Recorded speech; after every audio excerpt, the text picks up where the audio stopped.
I think this video right here pretty much wraps up everything related to Cody Ko, what's been going on over the last few weeks. Actually, I cannot believe that it's almost been a month since everyone started talking about Cody Ko, the allegations, and we've gotten no response from Cody. He's been silent, and at this point I don't think we're going to get a response. I don't think he's going to address anything, and hopefully I'm wrong, but at this point it's becoming extremely unlikely. He stepped down from the TMG podcast, which is the podcast that Cody and Noel had. You know, the chances of him dropping anything or addressing stuff is like maybe 10%. It does make him look pretty bad, but you know, you can't force someone to respond, even though what he allegedly did is horrible. I mean, at this point, he's a multimillionaire. He doesn't depend on YouTube anymore for revenue. He's set for life. There's nothing to come back to. A little disappointing, not gonna lie, not to sound like a parasocial freak, but you know, I thought Cody would be the type of guy to, you know, acknowledge it or at least respond. Cody Ko and Noel Miller had this podcast, Tiny Meat Gang Studios, and in the first few minutes, Noel addresses what happened. Now, this is the time where I stop speaking Japanese and we get right into it. Before we start this episode, I want to start by saying thank you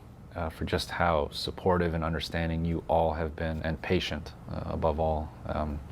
And understandably, a lot of you want to know what I have to say about everything that's happened.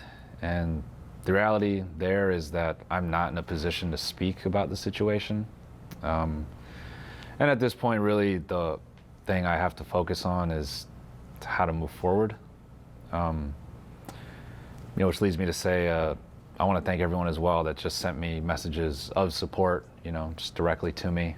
That has been just very motivating and reassuring, not just for me, but for everyone at the studio.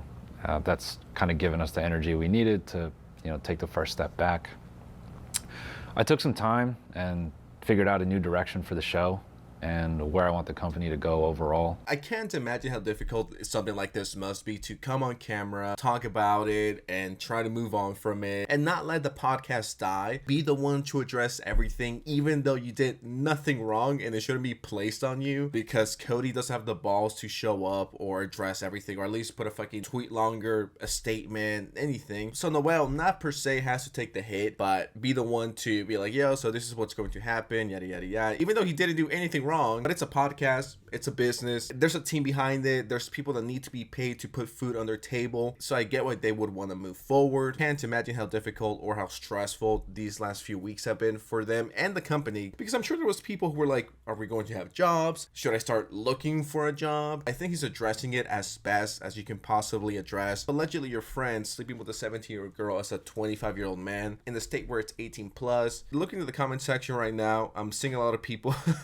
who feel the same way about certain stuff. This feels like when you go to your divorced dad's apartment for the first time and he's trying to have dinner like your whole life, then it just changed dramatically. It's crazy that we're never going to see this again. This stuff will never happen again. Now, low-key kind of tragic, but this is why I tell you guys not to get parasocial with YouTubers. Not that I was with Cody or Noel, but I'm like, damn, you know, I like these people. But when one era is finished, a new one starts. We gotta give Noel some time to figure it out and, you know, go from there.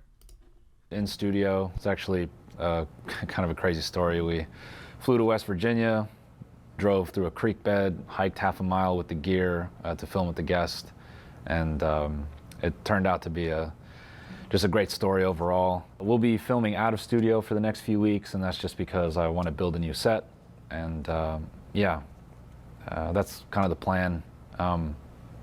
Again, I just want to thank you all. You have supported me for years, almost a decade, and you've supported the studio for years, and we all fully intend to give you what you've given us for so long. That part is not going to stop.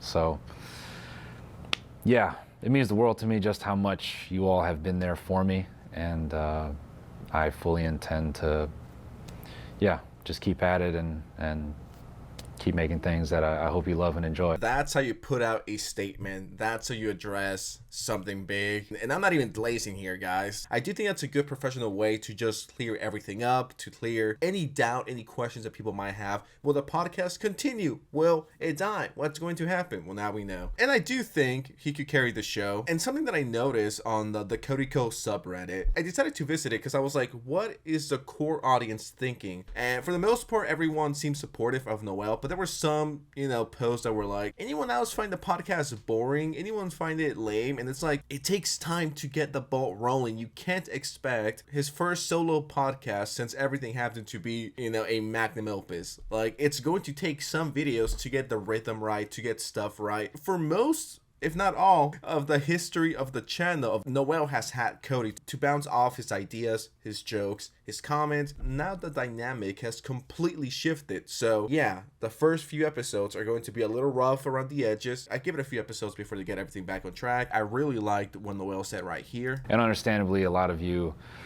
want to know what I have to say about everything that's happened. And the reality there is that I'm not in a position to speak about the situation.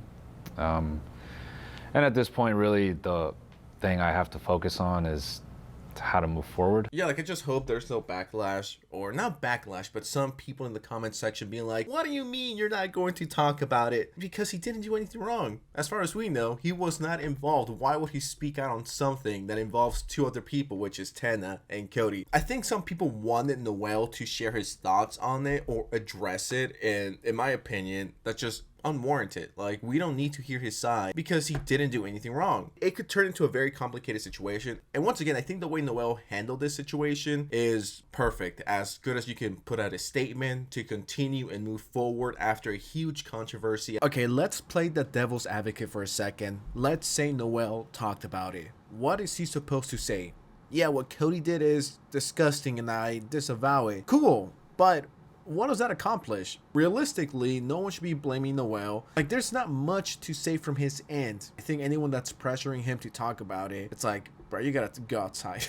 And I just want to read some comments because this is like the core Cody Ko audience. Top comment says, Noel looks like he just returned from war. I feel really bad for him. I couldn't imagine the stress he has gone through over the last month. Yeah, I feel like he's been getting so much unnecessary hate just because he was associated with Cody. I feel for him. People that were hating on Cody's wife, Cody's baby, and Noel are fucking cornballs. You guys, not you guys because I love you guys, but the people who are blindly hating on Cody's wife to the point where she had to turn off her comment section, you guys are fucking weird for that. Like, these people are not Cody. If you want to be pissed at someone, be pissed at Cody. You have every right to. But Noel, what did he do? He was just friends with the guy. Maybe he knew, maybe he didn't know, and you want him to respond on behalf of Cody. He's not Cody. Cody's a grown-ass 30-something-year-old man. He has a platform. He could respond. And I think something that people tend to forget is that these are friends, or they were friends. And I know that it sounds so obvious and like, yeah, no shit, Oscar, are you fucking stupid? Yeah, of course they're friends. But there's people who legitimately don't see YouTubers as friends, as people. They see them as things that produce content. Yeah, in fact, we do have feelings, okay? We're crying at 3 a.m. just like you guys. And the reason why I'm talking about this is because if you've ever lost a friend, you know how much it sucks and how painful it is. Don't even get me started if it's like a best friend that you started a fucking business, company, and podcast with. I can't imagine how devastating that must be. Noel, if you're watching, I highly recommend listening to Real Friends by Kanye West.